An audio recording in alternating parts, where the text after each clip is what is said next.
আমাদের ভালো লাগাতে সকলকে অনেক অনেক অনেক স্বাগত জানিয়ে আমার আজকের গল্প আরম্ভ করছি।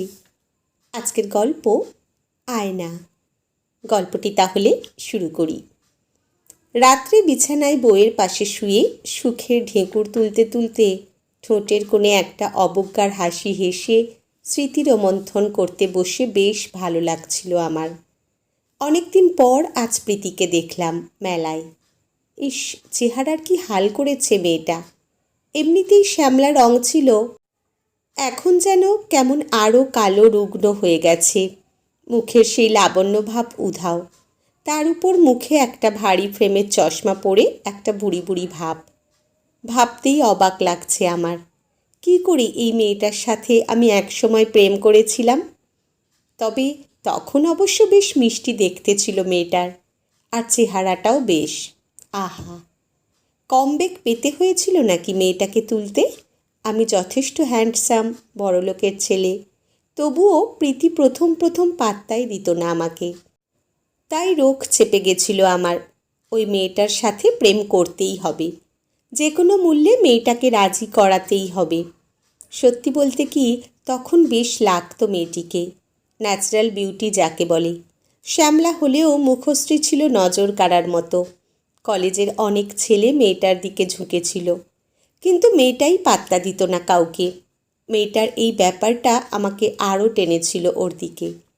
এক নাগাড়ে বছরখানেক মেয়েটার পিছনে পড়ে থাকার পর মেয়েটা যখন সম্মতি দিল, সেদিন মনে মনে জিতে যাবার ইচ্ছেটা বেশ উপভোগ করেছিলাম। বেশ রাজি হবে না মানে? আমার মতো ছেলে পাবে নাকি আর? নিজের আত্মপ্রশংসায় নিজেই আত্মতৃপ্তিতে হেসে উঠেছিলাম সেদিন, সেই সঙ্গে আজও। হা হা হা। তারপর মাস ছয়েকের মধ্যে একদিন মেয়েটিকে সিনেমা দেখতে যাবার নাম করে সিনেমা হলে জোর করে জড়িয়ে ধরে প্রথম চুমু খেলাম। প্রীতি প্রথমে আপত্তি করেছিল, কিন্তু আমি শুনলে তো। আজ শুয়ে শুয়ে বারবার ফিরে যাচ্ছিলাম প্রায় 25 বছর আগে স্মৃতিচারণে। সত্যি বলতে কি, বেশ ভালো লাগছিল ভাবতে। তারপর থেকে সুযোগ পেলেই প্রীতিকে কতবার জড়িয়ে ধরেছিলাম। মেয়েটা সত্যি অতিরিক্ত ভদ্র ছিল, ভালো ফ্যামিলির একমাত্র মেয়েও। বাবা প্রাইমারি স্কুলের মাস্টার। বুঝতে পারছিলাম ধীরে ধীরে প্রীতি ভীষণ ভালোবাসতে শুরু করেছে আমায়। তারপর একদিন তাকে আমি বললাম, তোর সব কিছু দেখতে চাই আমি। এমন ন্যাকা মেয়ে, কথাটা শুনে চমকে উঠল। কিছুতেই রাজি হলো না। মনে মনে ভাবলুম, প্রেম করবি আর এইটুকু করবি না? তবে আমি জানি মেয়েটাকে কি করে রাজি করাতে হবে। দিলাম কথা বন্ধ করে, দেখা করা বন্ধ করে। বোঝো ঠেলা? জানি পারবে না থাকতে। তারপর একদিন দেখা করেই ফ্যাচ ফ্যাচ করে কান্না। কেন অমন করছো আমার সাথে? আমি বললাম, কি হবে দেখা করে, যে সম্পর্কে বিশ্বাস নেই? মেয়েটা বলল, করি তো বিশ্বাস। সুযোগ বুঝেই বললুম, বিশ্বাস যখন করো তাহলে যেটা চাইলাম সেটা দিতে অসুবিধা কিসের? মেয়েটি মাথা নিচু করে বলেছিল, বিয়ের আগে উচিত নয়। বিরক্ত লাগছিল আমার, তবুও হাসি মুখে বললাম, তাতে কি, বিয়ে তো করবই দুজনে, তাহলে আপত্তি কোথায়? মেয়েটি বেশ কিছুক্ষণ ভেবে অবশেষে রাজি হলো। হা হা হা। হবে না মানে? মনে মনে নিজেকে আমি অনেক আগে থেকেই তৈরি করে রেখেছিলাম। একদিন সুযোগ বুঝে আমার মামার বাড়িতে ডাকলাম। মামা মামি উত্তর ভারত বেড়াতে গেছে। সুযোগ পেলেই ভারত ভ্রমণে বের হন ওরা। ওনাদের ছেলেপুলে নেই, তাই ভাগনা বলতে অজ্ঞান। বেড়াতে গেলেই বাড়ির চাবি থাকে আমার দায়িত্বে, তো সেই ঘরের সদ্ব্যবহার করলাম আমি। প্রীতি খুব সংকোচের সঙ্গে এলো সেই বাড়িতে, কিন্তু মুখটা এমন করে থাকলো যেন বিষ খেতে বলেছি। আহা, কি ঢং! ওখানে এসেও দেখি কাঁদছে। মনে মনে বিরক্ত হলাম। এই কয়দিন পাখি পড়ানোর মতো বুঝিয়েছি, বেশি বেশি ভালোবাসা দেখিয়েছি, আবার এখানে এসে তবুও কান্না। উফ, এক্কেবারে সতী সাবিত্রী ক্যারেক্টার। মাথাটা গরম হচ্ছিল, কিন্তু সেটা প্রকাশ না করে ফের বোঝালাম, কাঁদছো কেন? আমরা দুজন দুজনকে ভালোবাসি তো নাকি? মনের দিক থেকে তুমি আমার স্ত্রী, এতে কোনো পাপ নেই। তবুও ফ্যাচ ফ্যাচ করে কাঁদছে দেখে আমি মামির ঠাকুর ঘর থেকে লক্ষ্মী ঠাকুরের সিঁদুর এনে ওর সিঁথিতে পরিয়ে দিলাম। এতক্ষণে চোখ মুখ উজ্জ্বল হলো মেয়েটার। মনে মনে হেসে নিজের বুদ্ধির তারিফ না করে পারলাম না। তারপর আমার হাতের মুঠোয় চলে এলো মেয়েটা, জাস্ট এক চিমটি সিঁদুরের বিনিময়ে। বাড়ি যাবার সময় বললাম, সিঁদুরটা মুছে যাও, নইলে সবাই ভুল ভাববে। আপাতত আমরা দুজনে মনে মনে রাখি ব্যাপারটা, কেমন? যাক বাবা, মেয়েটার মাথায় ঢুকলো। ভীষণ লজ্জা পেয়ে হ্যাঁ সূচক মাথা নাড়ল সে। বোকা মেয়ে। তারপর সময় সুযোগ হলে বেশ কয়েকবারই হা হা হা। মাস সাতেক পর থেকে আমার কেমন একঘেয়েমি লাগতে শুরু করলো, কারণ মেয়েটা সেই এক ঘ্যানঘ্যানানি, মা তোমার সাথে দেখা করতে চায়। মাথা গরম হয়ে যেত আমার। আমি সবে বিকম পাশ করেছি, এক্ষুনি কি? আর তাছাড়া সত্যি বলতে কি, ওকে আমার এখন আর তেমন মনে ধরে না। নেশা হয়েছিল, নেশা কেটেও গেছি। ফলে নানান অজুহাতে দেখা করা কমাতে লাগলাম। ও খুব কান্নাকাটি করলে যে সময় দেখা করব বলতাম, ইচ্ছে করে তার থেকে ঘণ্টাখানেক পরে যেতাম। দেখতাম বোকা মেয়েটা তখনও ঠাই অপেক্ষা করছে আমার জন্য সেই জায়গায়। এত অবহেলা করতাম, তবু আমার জন্য আশায় বুক বাঁধে। অদ্ভুত, কিছুতেই পিছু ছাড়ে না। এ তো মহা ঝামেলা। শুরু করলাম বাজে ব্যবহার করা, গালাগালি দেওয়া। গালাগালি শুনে বসে বসে নিঃশব্দে কাঁদত। তবুও দেখি আমাকে ছেড়ে দেবার কথা ভাবে না। এবার কেন জানি না বিরক্ত লাগতে শুরু করলো। আচ্ছা জ্বালা হলো তো, এ তো পিছুই ছাড়ে না। মেয়েটার ন্যাকা কান্না সহ্য হচ্ছিল না আমার। শেষমেশ এড়িয়ে চলা শুরু করি। এড়িয়ে চলার বেশ কিছুদিন পর একদিন সন্ধেবেলায় দেখা করলাম। ভাবলাম একটা হেস্তনেস্ত করি। আমার সামনে যখন এসে দাঁড়ালো, দেখলাম কেমন রোগা হয়ে গেছে কদিনে। চোখের তলায় কালি। ভাবলুম প্রেগনেন্ট হয়ে গেল নাকি। কিন্তু না, অত কাঁচা কাজ তো আমি করি না। শুনলাম ওর বিয়ের জন্য ছেলে দেখছে বাড়ি থেকে। শুনে মনটা আনন্দে আমার নেচে উঠল। যাক, পিছু ছাড়লো তাহলে।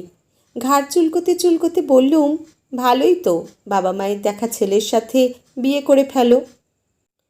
শুনে আমার দিকে অবাক হয়ে হাঁ করে তাকিয়ে থাকলো কিছুক্ষণ। তারপর মৃদু স্বরে আমাকে বলল, সেই দিন তাহলে তুমি যে... তাচ্ছিল্য করে বললাম, সেদিনের কথা ছাড়ো, ওসব কত কিছুই হয়। মেয়েটার চোখ দুটো জলে ভরে গেল।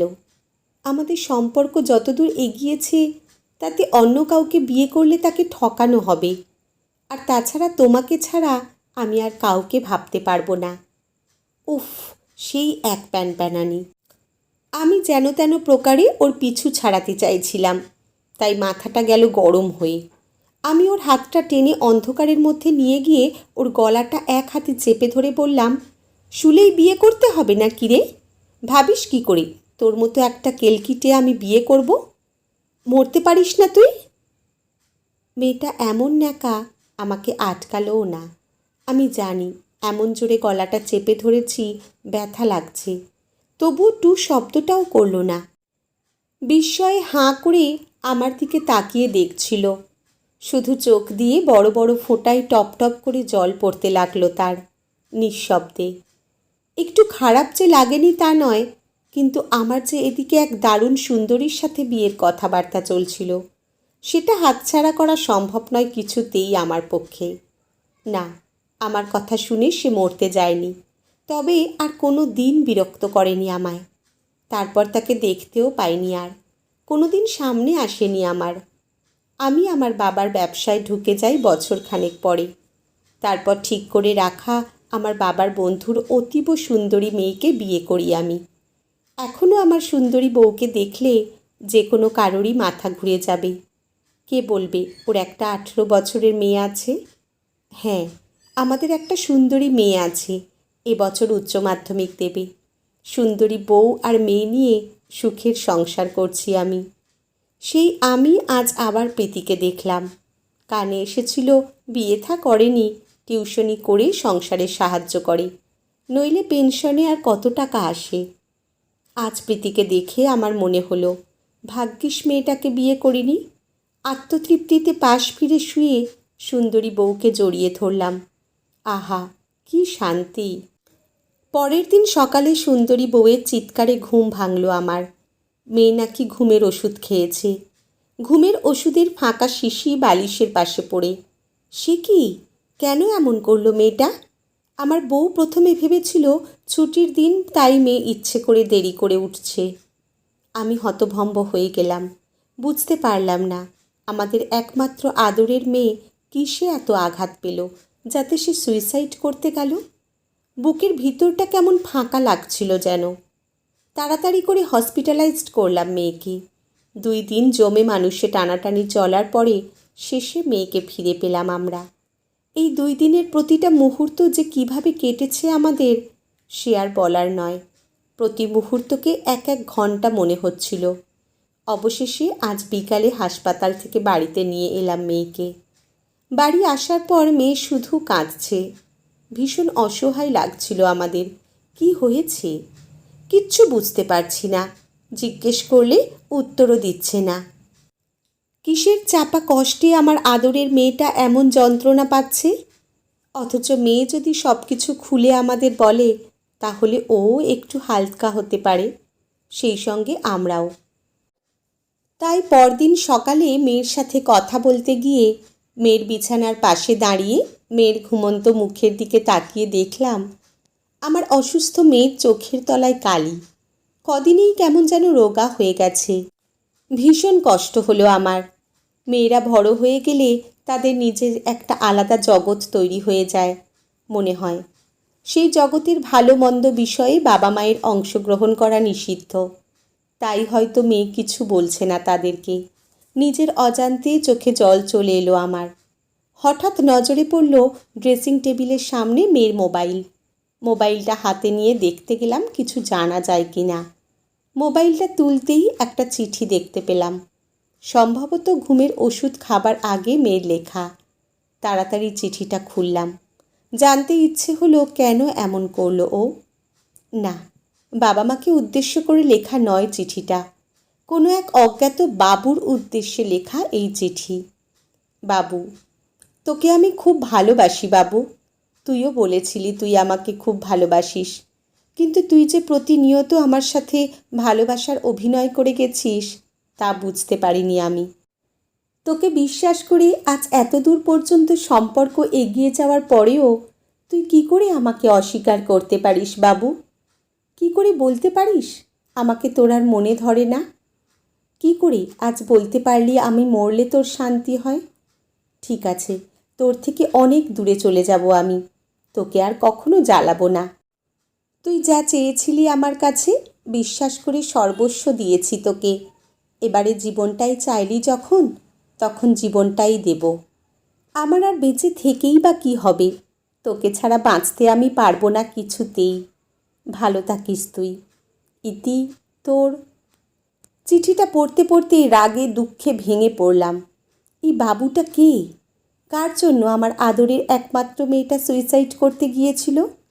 এই বাবুকে খুঁজে বের করতেই হবে আমাকে। আমার মেয়ের সাথে অভিনয়। ছেলেটাকে এর শাস্তি পেতেই হবে। কিন্তু কী শাস্তি দেব ছেলেটাকে? মন ভাঙার কোনো শাস্তি আছে নাকি? ভীষণ রাগে কিছু করতে না পারার কষ্টে কাঁদতে কাঁদতে সামনে ড্রেসিং টেবিলের আয়নায় চোখ গেল আমার। হঠাৎ কেন জানি না মনে হলো ঠিক 25 বছর আগেকার কথা। কোনো এক ভিতর থেকে কেউ যেন ফিসফিসিয়ে বলছে, এ তোর কর্মফল। আমি চোখ বন্ধ করে নিলাম। মনে পড়ল ঠিক এমনভাবেই আমিও তো প্রীতির মন ভেঙেছিলাম। প্রীতির বিশ্বাসের উপর চরম বিশ্বাসঘাতকতা করেছিলাম। তাকেও মরতে বলেছিলাম, কিন্তু সে সুইসাইড না করেই আমার জীবন থেকে নিঃশব্দে সরে গেছে। আর এখন আমার মেয়ে। আয়নায় নিজের প্রতিবিম্বর মধ্যে বর্তমান বাবুর আর এক প্রতিবিম্ব দেখতে পেলাম যেন। হয়তো স্বয়ং ঈশ্বর দেখিয়ে দিলেন। এইভাবেই হয়তো কর্মফল ফিরে ফিরে আসে। সবার অজান্তে নিজের ভিতরে এক তীব্র অনুশোচনা কুড়ে কুড়ে খায়, যা কাউকে বলার নয়, দেখানোর নয়। এই প্রথম কেমন নিজেকে প্রচণ্ড ঘৃণা করতে ইচ্ছে হলো আমার। দীর্ঘ 25 বছর পরে নিজের ঘৃণ্য কৃতকর্মের জন্য আত্মগ্লানি আর চরম বিষাদে মনে বারবার প্রীতির কাছে ক্ষমা চাইলাম আজ। আজকের গল্প এখানেই সমাপ্ত। কলমে ঝুম্পা মণ্ডল, পাঠে জয়তী। ধন্যবাদ।